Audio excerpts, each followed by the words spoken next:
quiet, isolated town where storms can shake the walls of even the sturdiest homes. Strange things happen under the cover of thunder. Some say there are spirits wandering through the rain. Others claim it's just the wind, and a few refuse to say anything at all. For young Mason, the stormy night brought something far more sinister than a simple ghost story. I was 13 when this happened, and the memory has haunted me since. Our small town, nestled near the edge of Tornado Alley, often faced violent storms. Whenever they struck, my dad insisted I sleep downstairs in his room, a safer spot in case of a tornado. My dad worked late, so it was just me and my dog, Bandit, settled in his dimly lit bedroom. The rain was fierce, hammering against the windows with each gust of wind, and occasional flashes of lightning lit up the room like camera flashes, casting eerie shadows across the walls. It was around 12:43 I remember the time clearly because I'd just checked my phone. I was watching videos, the noise of the storm loud enough to make me turn up the volume. That's when I heard it. My dad's car pulling up, the unmistakable bass of his stereo vibrating through the driveway. So loud you could feel it before you heard it. I was relieved. He must have gotten off work early, expecting him to walk through the door any moment. I sat on the edge of the bed, waiting. Minutes passed. The bass continued to pulse, filling the air with a sense of unease. Something wasn't right. The car didn't sound like it was getting closer, nor did it fade away. It was like it was just stuck. I got up, nerves tingling, and walked over to the window, pushing the curtain aside. But the driveway was empty. No car, no lights, nothing at all. A chill ran down my spine. Maybe I'd just mixed up the sound of a passing car with his, I told myself, trying to rationalize the unexplainable. Dad had mentioned he'd be home around 2 Anyway, I shrugged it off, heading back to sit down. Bandit now shifting nervously at my feet. But just as I was about to settle, I heard it again. Only this time, the rumble came from the garage, followed by the familiar cough of my dad. My heart skipped a beat, and I froze. If he was home, why hadn't I heard the garage door open? It was loud, impossible to miss. As I sat there, Bandit's ears perked, his eyes locked on the door, and then I heard it. A voice, low and almost drowned out by the rain, calling my name. Mason, come here, it whispered, echoing up the stairwell from the basement in a near-perfect imitation of my dad's voice. I couldn't move. I felt trapped, pinned by some invisible force, my instincts screaming at me to stay put. Bandit looked at me, puzzled, his head tilted to the side, as if he couldn't hear the voice that had just filled the room. Why was he so calm when I was shaking with fear? Slowly, I looked back at the door leading to the basement stairs, expecting something, anything, to appear. My heart pounded as a wave of unease washed over me, the voice growing softer, more desperate. Mason, I'm down here. It called again, each syllable stretching, fading in and out with the roar of the storm. I wanted to go to him, to make sure he was okay, but every fiber of my being resisted. Something about that voice felt wrong.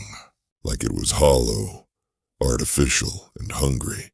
I could feel the pull to go to the basement, but I stayed rooted in place, gripping the edge of the bed so tightly my knuckles turned white.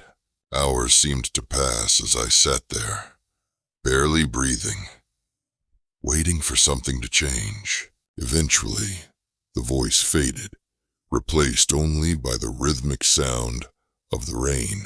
Finally, at around 4 and headlights flooded the driveway. This time, it was real. I bolted to the window, watching as my dad parked the car and walked up to the house, shaking the rain off his jacket.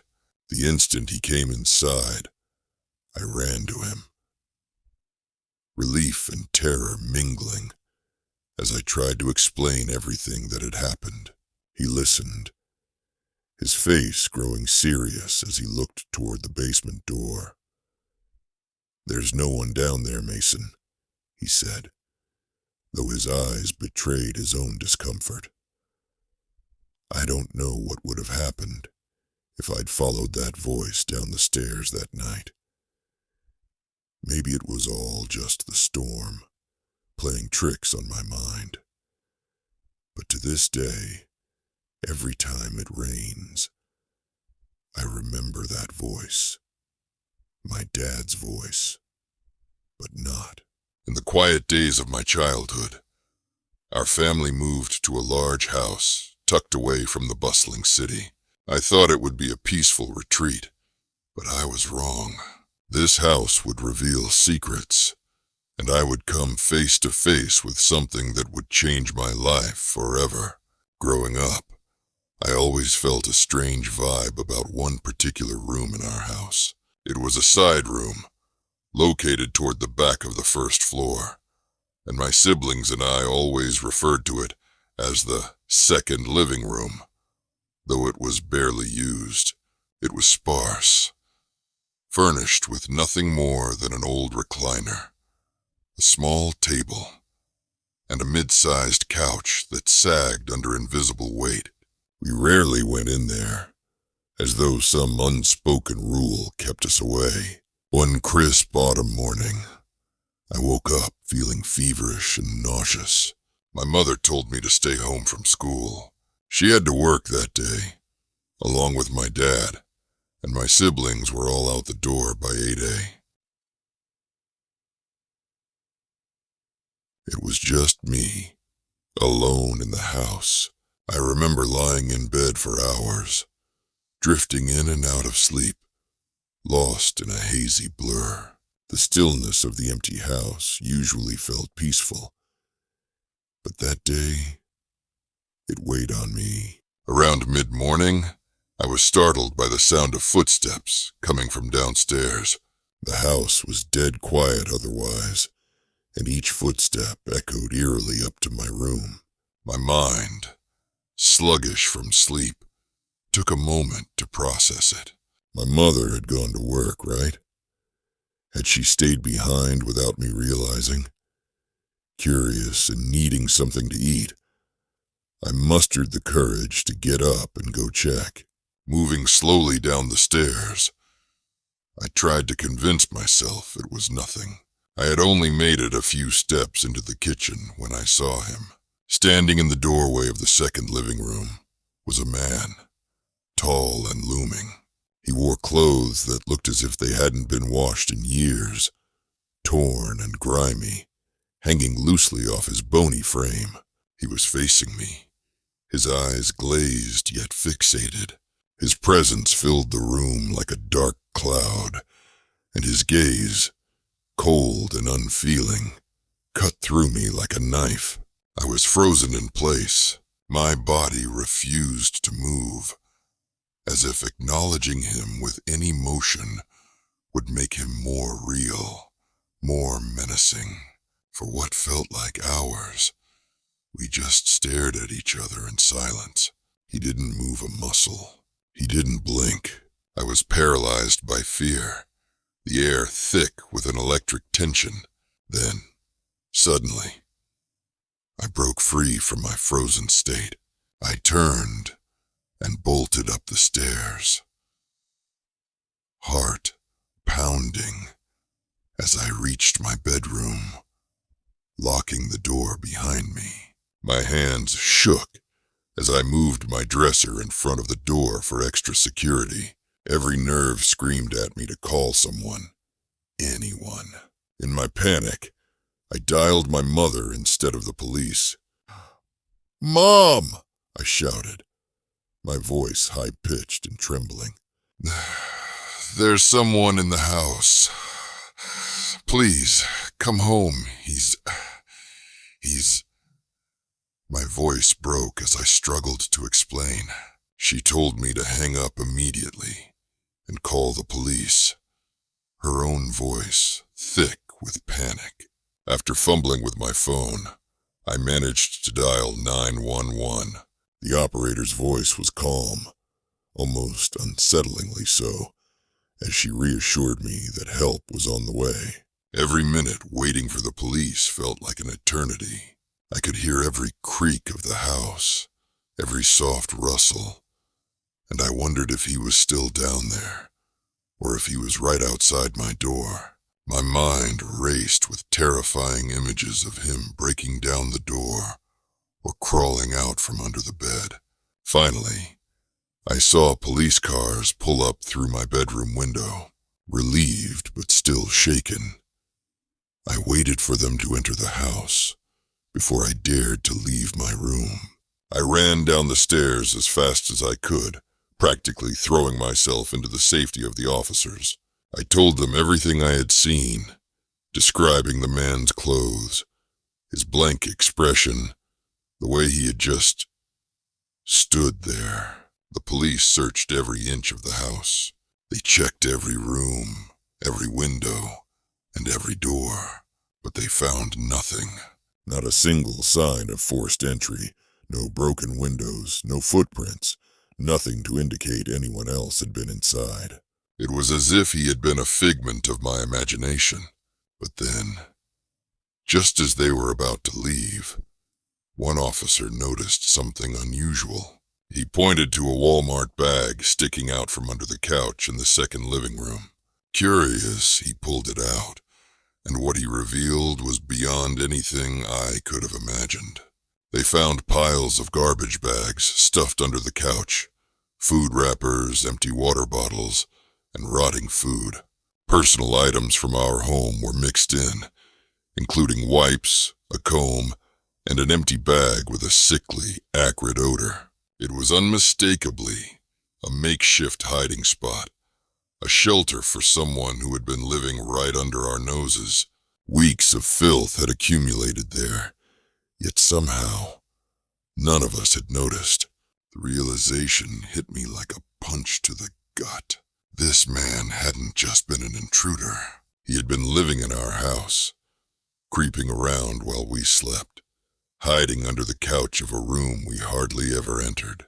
The room was cleaned out, and my parents decided to transform it, making it less accessible and keeping it in clear view of the rest of the house. But no amount of cleaning could erase the memory of that day, of that strange man staring at me from the doorway, of the knowledge that he had been watching us all along. To this day, I can't walk past that room without feeling a chill, wondering what might have happened if I hadn't gone downstairs that morning. Would he still be there, hiding, lurking? And the thought that disturbs me most, what if he still comes back, just waiting for the perfect moment? Sometimes, a loyal friend doesn't need to speak to protect you. They just know. For years, my old beagle Cecil was my quiet companion. But one fateful night, he became my unexpected guardian. It was a night I'll never forget, as I came face to face with something far darker than I ever could have imagined. It was nearly 10 years ago, back when I was in my last years of high school. My parents were out of town for a wedding, and my older brother worked the night shift. Our neighborhood, while mostly quiet, had been experiencing strange occurrences, and although I wasn't worried at first, that night would change everything. I was a bit of a loner back then, someone who preferred to spend a Saturday night unwinding in solitude. With the whole house to myself, I planned a perfect evening. Takeout, a stack of horror movies, and my loyal dog Cecil to keep me company. Cecil was an old beagle, gentle and sleepy, and unlike most dogs, he never barked. He was content to just be by my side, occasionally begging for scraps of food. He was a lazy dog who barely moved most of the time, so as the night deepened and shadows crept along the walls, I never expected him to act any differently. By 1 a.m., the streets outside were silent. I'd just finished my last slice of pizza and was nodding off when a loud bang echoed from somewhere near the back of the house. I froze, my heart pounding in the sudden silence. City noises at night are common, but this felt closer, more intentional. Cecil's head shot up from my lap, and for the first time in his life, he looked genuinely alert, his old eyes wide with something almost like fear. I tried to brush it off as a passing car or some raccoon knocking over a trash can, but just as I started to relax, there was another bang, closer this time. Cecil leapt off the couch, his ears perked and back rigid, as though sensing something invisible and malevolent. He bolted toward the door to the basement, something he had never done before, barking in a way that was deep and ferocious, entirely unlike him. The basement door led to a dusty old alleyway behind the house, an area we rarely used. The door itself was rusted and stiff, barely used, and made a loud screech whenever it opened. And now, through Cecil's wild barking, I could hear that familiar creak, the unmistakable sound of metal on metal. Someone was trying to open it. I felt a cold wave of dread wash over me. Whoever was on the other side wasn't just knocking or testing it. They were determined to get in. Panicked, I sprinted upstairs and grabbed a heavy wooden bat I kept under my bed, my hands shaking as I clutched it. I could hear Cecil's barking grow more frantic, each bark reverberating in the hollow silence of the house. His growls became louder, sharper, and I could hear the banging at the door growing louder, as if the intruder knew he was close to breaking through. Then, just as suddenly as it started, the banging stopped. I heard a low, muffled voice muttering from outside, followed by silence. For a long moment, I stayed at the top of the basement stairs, holding my breath, waiting for something, anything. Cecil had stopped barking, and I could hear his soft panting from the bottom of the stairs. My mind raced with terrifying thoughts of what could be waiting beyond the basement door. Did he leave, or was he waiting in the shadows, ready to strike? Minutes passed, stretching into an eternity, until finally, with a trembling voice, I called Cecil back up the stairs. He hesitated, giving one last deep growl in the direction of the basement door, and then trotted up to me, his old body shaking, as if he had seen something I couldn't. For the rest of the night, Cecil sat by my side, his head resting on my lap, never once closing his eyes. I didn't sleep, my heart pounding. Every time I thought I heard a creak or a whisper of movement outside. My brother returned the next morning, and I recounted the entire story. Half convinced he wouldn't believe me, he went downstairs to check the basement door, giving it a hard tug to test it. With a final pull, the entire door fell off its hinges. The rusted bolts had finally given way, and I realized that if the intruder had tried just once more, he would have made it inside. In that moment, I knew Cecil had saved my life. Without his barking, without his strange and sudden urgency, that door would have opened, and I would have been alone and vulnerable. Cecil, lazy and gentle as he was, had become my hero that night. Over the next few years, Cecil aged quickly. His movements slowed, and his eyes grew dull. But he was still my protector. When we finally had to put him down, I was given a few minutes alone with him to say goodbye. I sat with him, my hand on his old gray fur, and whispered a thank you. One last time for his friendship, and for the night he saved my life. To this day, I can still feel his presence, hear his bark echoing in the silent hours of the night. And sometimes, when I'm alone, I wonder if he's still watching, ready to protect me, even from the other side.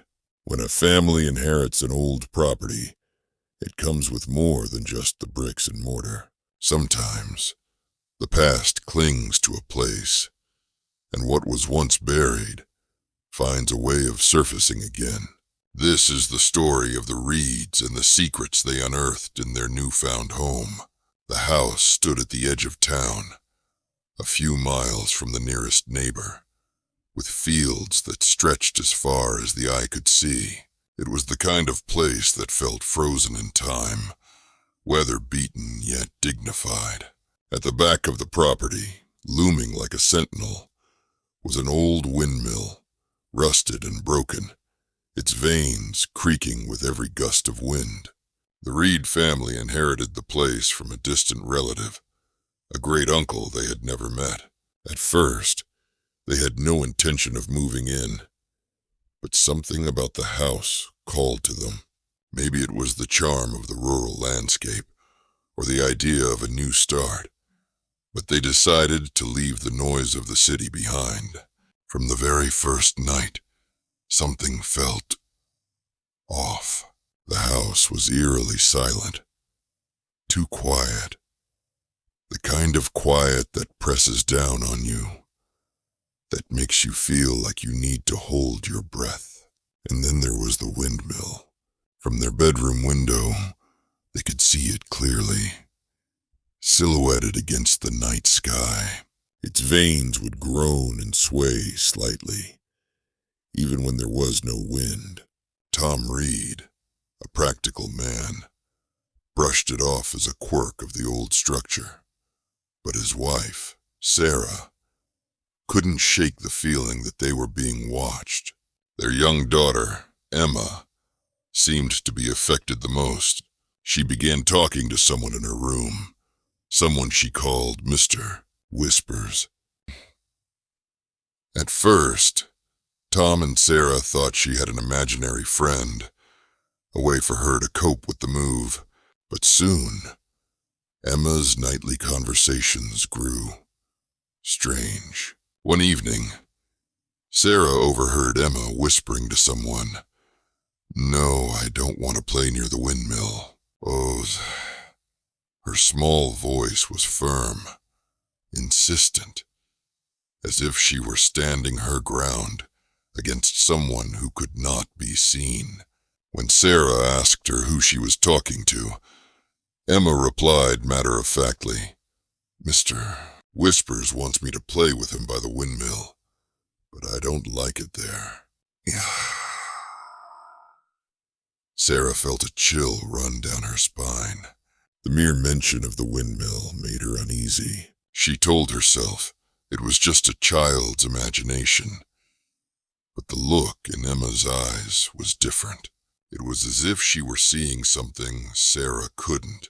One night, Sarah woke up to the sound of footsteps on the gravel outside.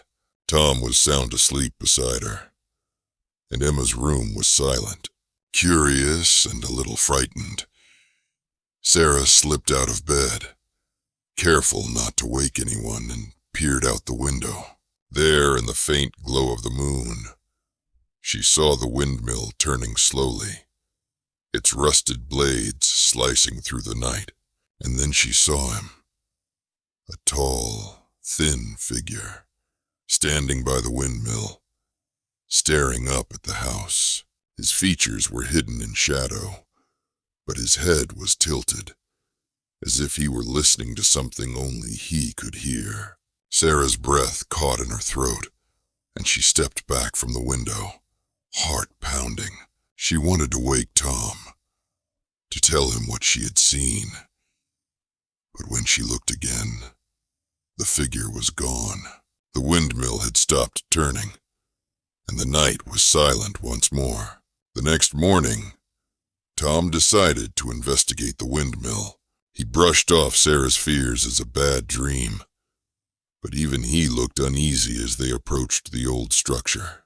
Up close, the windmill looked even more decrepit, its wood rotting and its blades hanging at odd angles. As they neared the base, they noticed something strange. Small footprints in the dirt, leading up to the door of the windmill. They were the size of a child's, and Sarah's stomach twisted with fear. Emma couldn't have come out here alone in the middle of the night. Could she? Tom forced open the door, which creaked and groaned, as if it hadn't been moved in decades. Inside, the air was thick and stale, filled with the scent of mold and decay. Old tools lay scattered on the floor, covered in dust, and a rickety ladder led up to the second floor.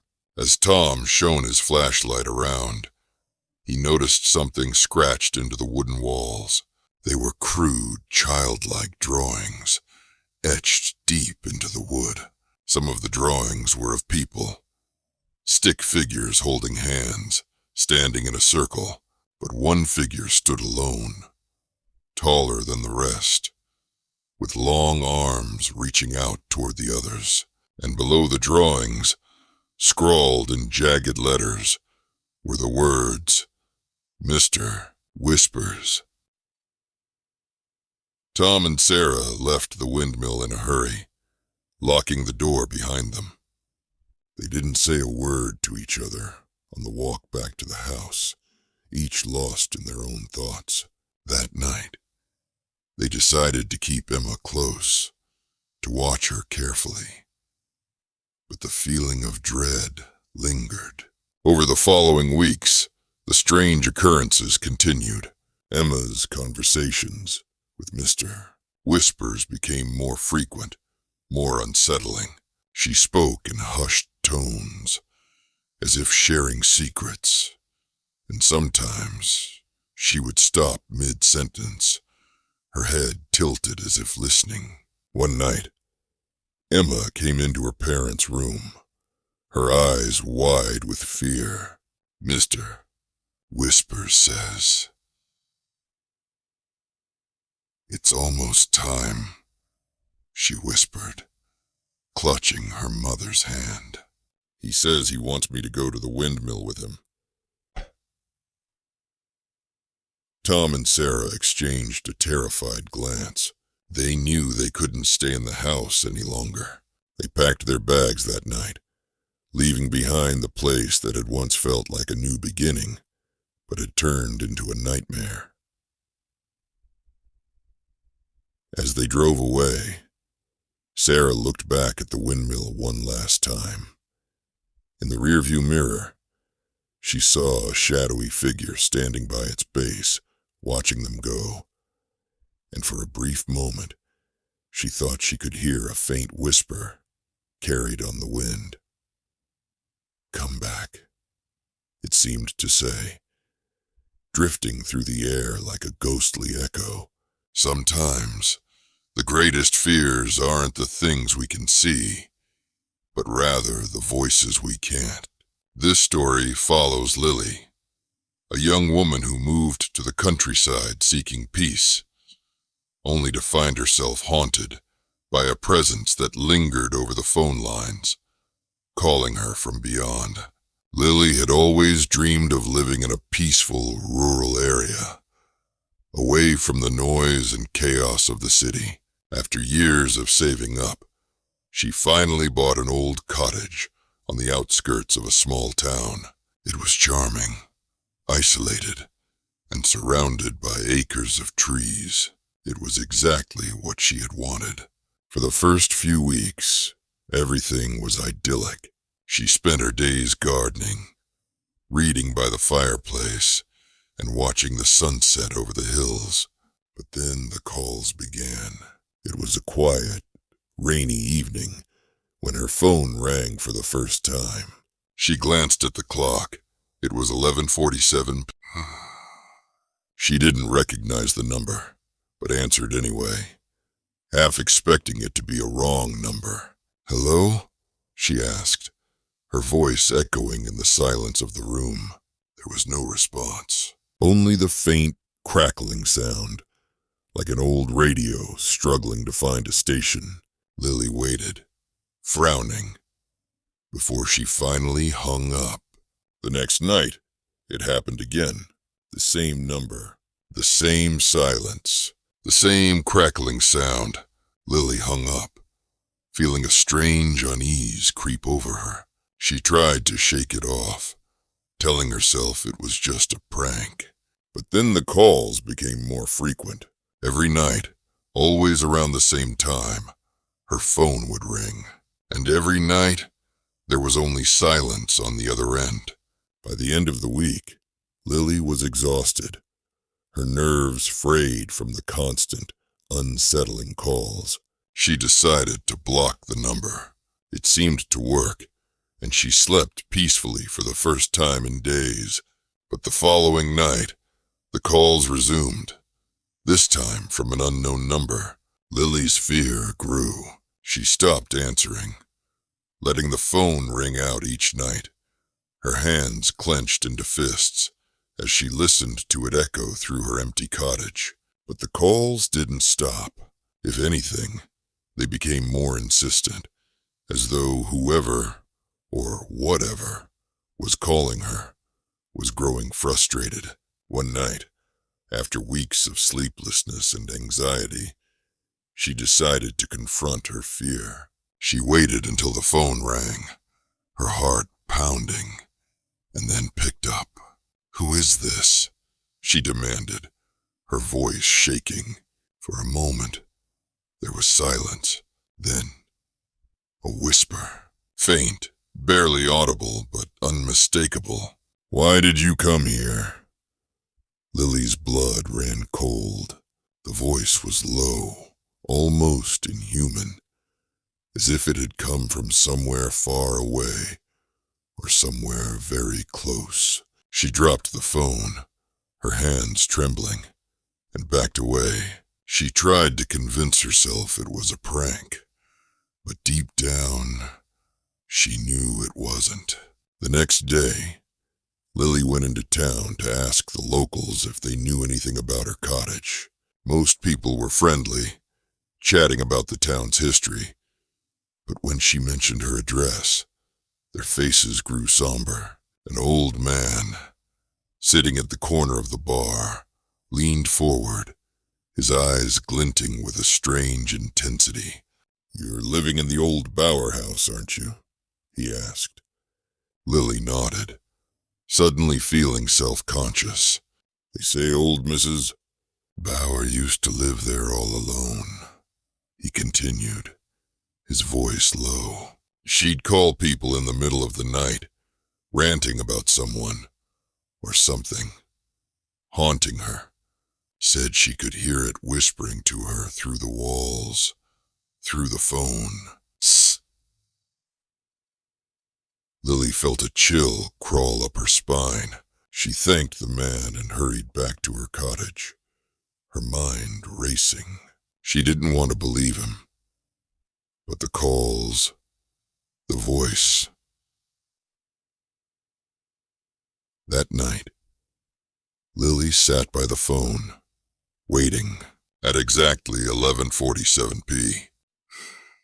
It rang. She picked it up, her hands trembling, and put it to her ear. Silence.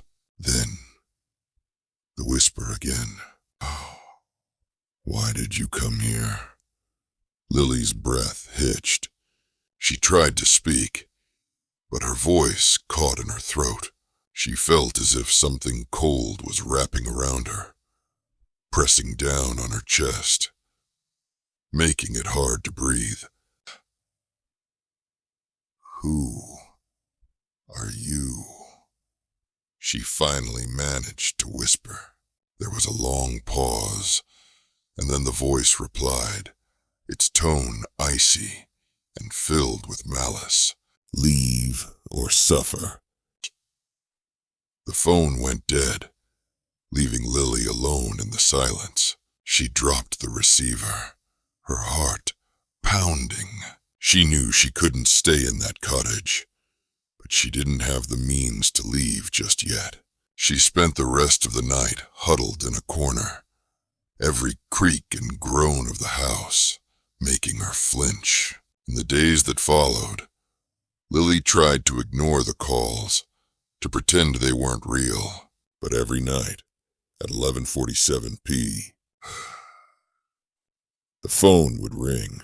Sometimes she would hear the voice. Other times, it was only the crackling sound, but the fear never left her. One night, driven by desperation, she decided to unplug the phone.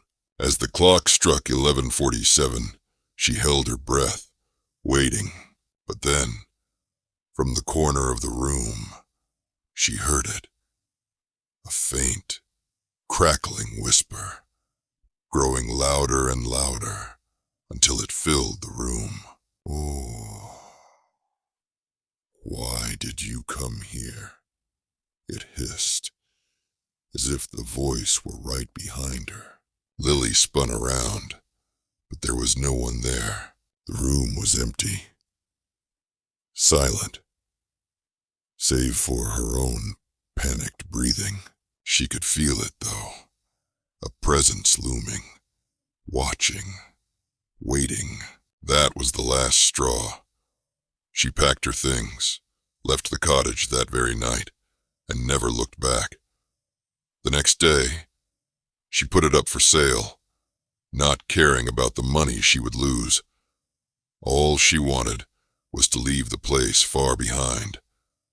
To this day, she doesn't know who or what was calling her. But sometimes, when she's alone at night, she swears she can still hear it. Faint and distant, a voice crackling through the silence, whispering her name. Some houses hold more than just memories.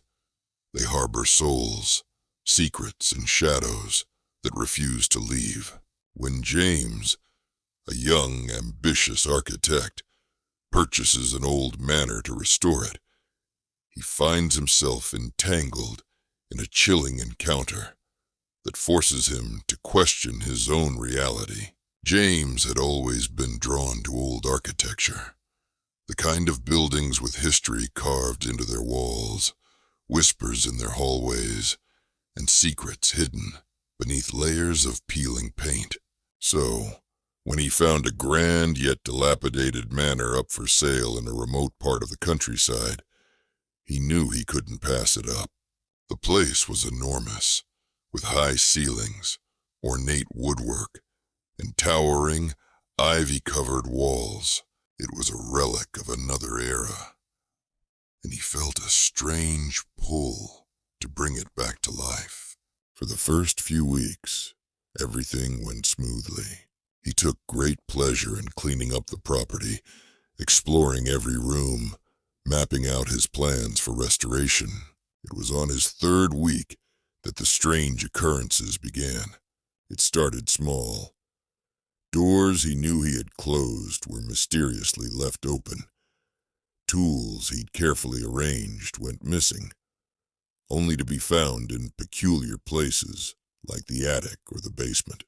He brushed it off as his own forgetfulness. After all, restoring a house was exhausting work, but the occurrences grew stranger. One evening, while working late, he heard footsteps echoing from the second floor. His heart skipped a beat as he realized he was entirely alone in the house. He paused, listening, but the footsteps stopped just as suddenly as they had started. Shaking off the unease, he decided to head upstairs, his flashlight casting long shadows across the worn wallpaper. At the end of the hallway, he caught sight of something that made his blood run cold. It was a figure, a woman, tall and thin, dressed in what looked like Victorian-era clothing. Her face was obscured in shadow, but he could see her pale hands resting on a door frame, as if she were waiting for him to come closer. James froze, unable to move or speak. The figure stood there for a long, agonizing moment before it turned, gliding down the hall and disappearing around a corner. He followed, his heart pounding. But when he turned the corner, the hallway was empty. Desperate to shake off the encounter, James convinced himself it was his imagination. But the following night, it happened again. He was in the kitchen, cleaning up, when he heard the unmistakable sound of footsteps overhead. Slow and deliberate, pacing back and forth in the same room as before. This time, he ignored it, his hands trembling as he scrubbed dishes, willing the footsteps to stop. And they did. But not before he heard a whisper. Faint, but distinct. "Why did you come?" James dropped the dish in his hand, his heart hammering. He turned off the sink, listening, but the house had fallen silent. Shaken, he decided to leave for the night and come back in the morning, when the daylight would make the house feel less oppressive. The next day, he returned with a renewed determination. He told himself that the house's strange sounds were merely the quirks of an old building. But as he entered the room at the end of the upstairs hallway, he felt a coldness that hadn't been there before, a chill that seemed to seep from the walls. In the corner of the room, he saw an old mirror, cracked and coated in dust. He felt drawn to it, and as he wiped away the grime, a shiver ran down his spine. For a fleeting moment, he saw a figure standing behind him, just over his shoulder. He spun around, but the room was empty. That night, he could hardly sleep. When he finally drifted off, he dreamed of the woman he had seen, her pale face and hollow eyes haunting him. In the dream, she reached out to him, her fingers cold as ice, her voice a whisper in his ear. "Help me," she pleaded, her tone filled with despair. James awoke in a cold sweat, his heart pounding. He knew he couldn't ignore this any longer. The next day, he went to the local library, searching for any records on the house. He discovered that it had belonged to the Fitzgerald family, prominent landowners in the late 1800s, but their legacy was tainted with tragedy.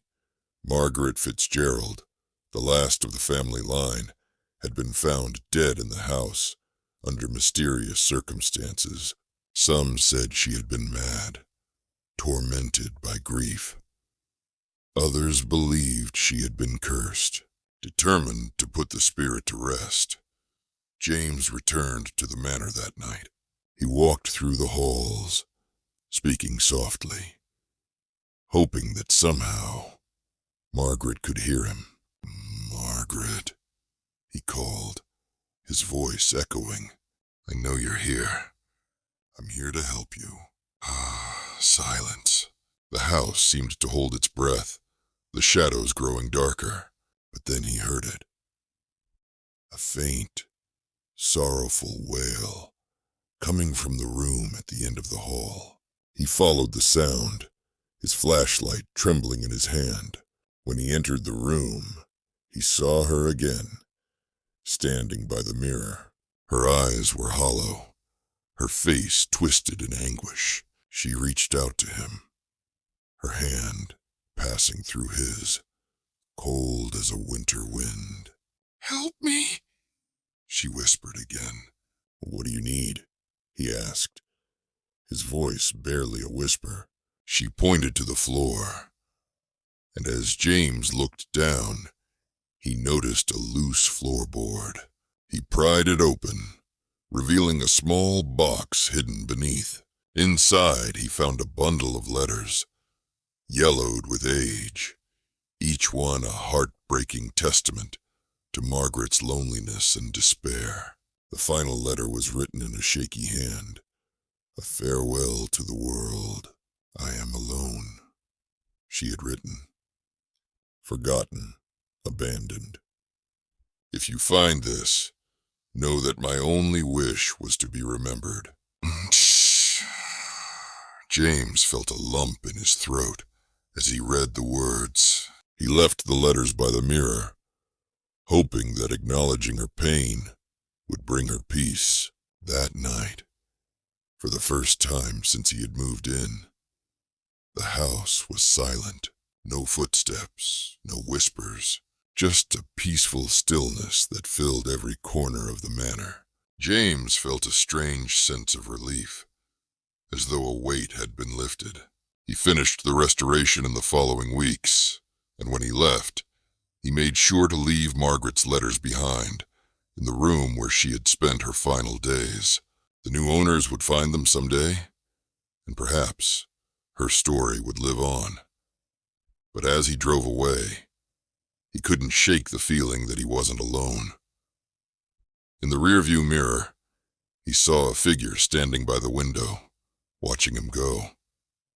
She was smiling, a soft, sad smile, her face illuminated by the setting sun. And for just a moment, he thought he heard her voice, carried by the wind. "Thank you,"